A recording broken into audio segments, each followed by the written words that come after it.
So here we have the graph of a quadratic function in standard form is given by y equals ax squared plus bx plus c. You probably have seen a quadratic function written in this format before. In fact, I know you have because we talked about it in this class. Granted, it's been a couple of chapters ago. And that's the graph is always in the shape of a parabola with these characteristics. So the graph is always a U-shaped, and the parabola opens up if a is positive, and it opens down if a is negative. The parabola is wider than the graph of y equals x squared if the absolute value of a is less than 1, and it's narrower or skinnier than the graph of y equals x squared if the absolute value of a is greater than 1. The x-coordinate of the vertex is given by negative b over 2a, and the axis of symmetry always goes through the vertex, and it's the line x equals negative b over 2a. So again, since it's x equals for that line, it's going to be a vertical line. Just keep that in mind. All right, any quadratic function can be written in vertex form. Y equals a, parentheses, x minus h squared plus k. Here it's very important you include the parentheses. H and k is your vertex. The axis of symmetry goes through the vertex, so it's x equals h. The intercept form of a parabola is given by y equals a, parentheses, x minus p, and x minus q. Here, p and q are the x-intercepts, and the axis of symmetry is halfway between the points p0 and q0. So we have three different ways we can write the quadratic function: standard form, vertex form, or intercept form. Most of the time we're going to work in vertex form or intercept form. So it just depends on what our graph looks like when we're told to write the equation. Okay? Standard form is good. I personally like vertex form and intercept form, okay, because it's very easy to find the vertex, hk, and it's very easy to find the x-intercepts, p and q. So just keep that in mind. All right, so in example A, we want to write the equation of the graph shown, then state the domain and range, like we did for the absolute value functions in the last video. First off, I want to pay attention to my picture. I know my vertex is either the highest point or the lowest point of the graph. I know my x-intercepts is where the graph crosses the x-axis, okay? So I don't want to write this in standard form because there is really no tricks. So what I'm looking at is vertex form,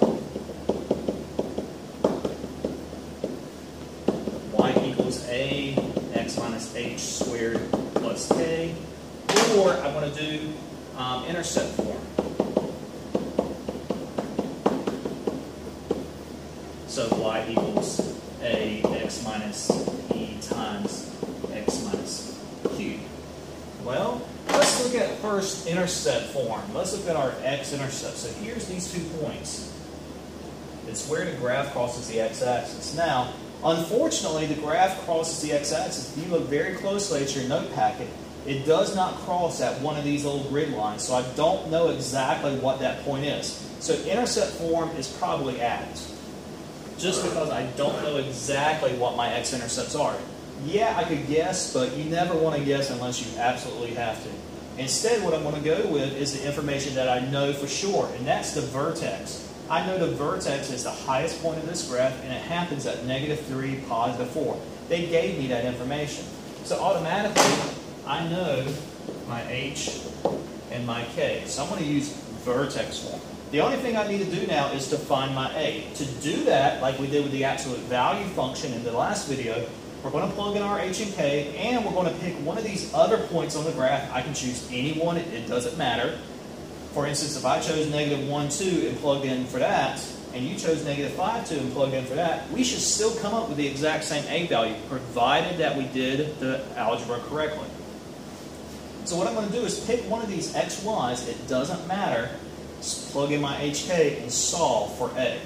So I'm just going to pick, let's see, this one. X, comma, y. Now you can do the same thing with any of these other points that you're given. It doesn't matter, but I'm going to use -1, 2. The only reason why I'm choosing this point is because it's probably the smallest number, so it's probably going to be the easiest to work with.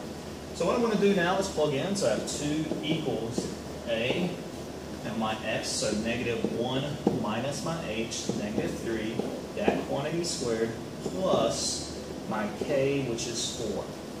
Now I want to clean this up as much as I can, so I have 2 is equal to a times. On the inside, I have -1 minus -3, so -1 plus 3 squared plus 4. Again, I'm just taking baby steps. The smaller steps you take, the less likely you're going to make a mistake.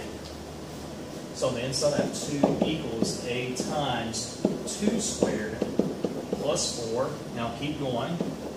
2 equals, I have 4a plus 4. And now I can get a by itself. First thing I'm going to do is subtract 4. So 2 minus 4 is negative 2. I get 4a. All right, now I want to divide by 4. Cancel out. So I end up with a is equal to negative 1/2. All right, great. Now let's look at the a is negative 1/2. If I go back to my rules, I know that if it opens down if a is negative. That's what the rule said. Hey, our parabola opens down because a is negative. So things are happening the way they're supposed to.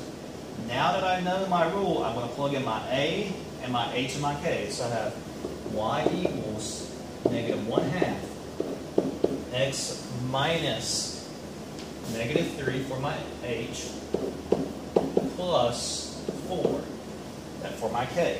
I want to clean this up. Again, when you're writing the final form of your function, you always leave x and y alone.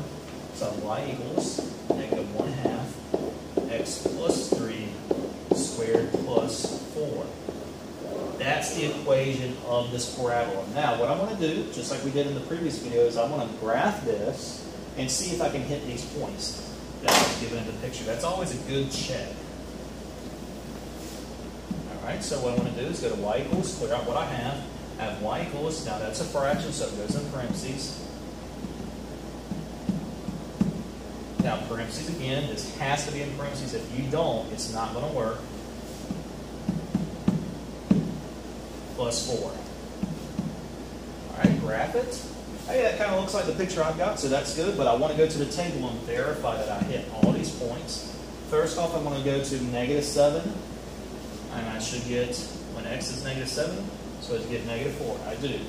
Negative 5, positive 2, that's good. Negative 3, positive 4, that's good. Negative 1, positive 2, that's good. And then check the last one. 1, negative 4, that's good. So I hit every single point on the graph that I was given, so that means I have the right function. Now that's all that's left. Let's look at the domain and the range. So for the domain, again, I'm looking at my x value. So what I'm going to do is just kind of start at the vertex and follow the graph. And if I can keep going to the right, to the right, to the right, to the right, granted, it's going to the right very, very slowly, but I can keep going. There's no restrictions going to the right. Likewise, there's no restrictions as I go to the left. So for the parabola, or this quadratic function that we found, the domain is all real numbers. Now, you can either write out all real numbers like we did in the last video, or we have this fancy double R symbol. That fancy double R symbol is just kind of the math way of writing all real numbers. So just keep that in mind. If you see it, it just means all real numbers. Now we're going to look at the range, which is just the y value. So again, I want to start at the vertex, but notice that the graph is restricted. No matter what I do, the graph is not going to go above y equals 4, but it goes down as far as I want it to go. So since it's restricted, I want to say y is less than or equal to positive 4. Again, it's got to be have that equal to piece because there's a point that sits at y equals 4. So less than or equal to 4. I can go down as far as I want to with this graph. So we've got the equation of the quadratic function. Our domain was all real numbers, again with the fancy R, and our range has to be less than or equal to 4. That's what the y value is. So another example. We want to write the equation of this graph shown. Well, here we're given the vertex and we're given the x-intercepts. So in particular, this x-intercepts, this is at the point 4, 0. This is at the point negative 2, 0. Okay? So I'm going to do this in intercept form.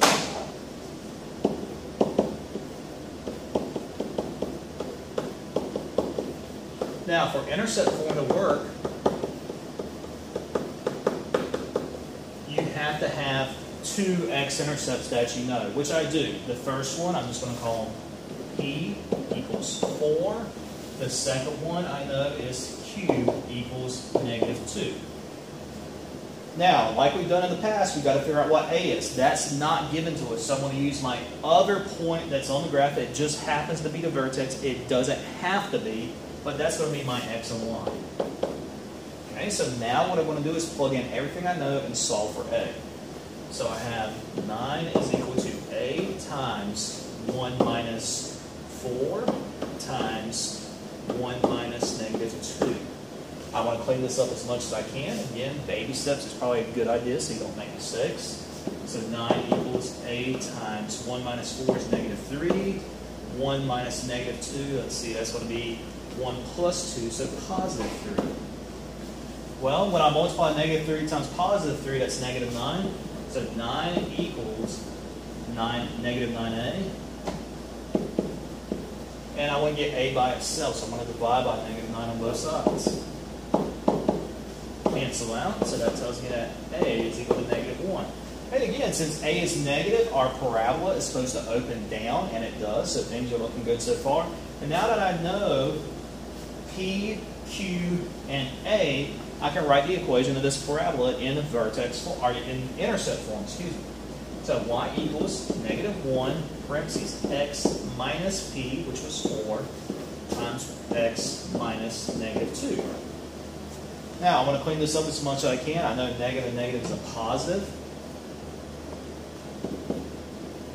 So here we have the equation of our quadratic function. We wrote it in intercept form. That's totally fine. We could have, since we knew the vertex, we could have wrote this in vertex form also. Whatever you prefer. I'm going to graph this again in Y1 just to check that I hit all the points that I have. So go to Y equals, clear out what you have. So I have negative 1, parentheses, x minus 4, parentheses, x plus 2. Now, you have to have both sets of parentheses. Make sure you tuck it in right. I hit a minus instead of a plus. You have to have both sets of parentheses, otherwise this will not come out the way it's supposed to. I'm going to graph it. It looks like the picture we have. I'm going to verify my points in the table. So second table. At negative 2, I'm supposed to have a 0. I do. Positive 1, I'm supposed to have a 9. I do. And at positive 4, I'm supposed to have a 0. I do. Now we want to, so we were just asked to write the equation of the graph of this function. We did it. Again, intercept form. Since we were given the vertex, we could have also done vertex form, but I'm not going to. Whatever you prefer and whatever works. One more.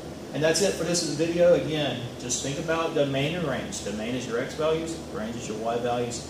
We had two main ideas we were doing when we were writing quadratic functions, vertex form and intercept form. Make sure you know both of them. As always, if you've got questions, let me know if I can help you.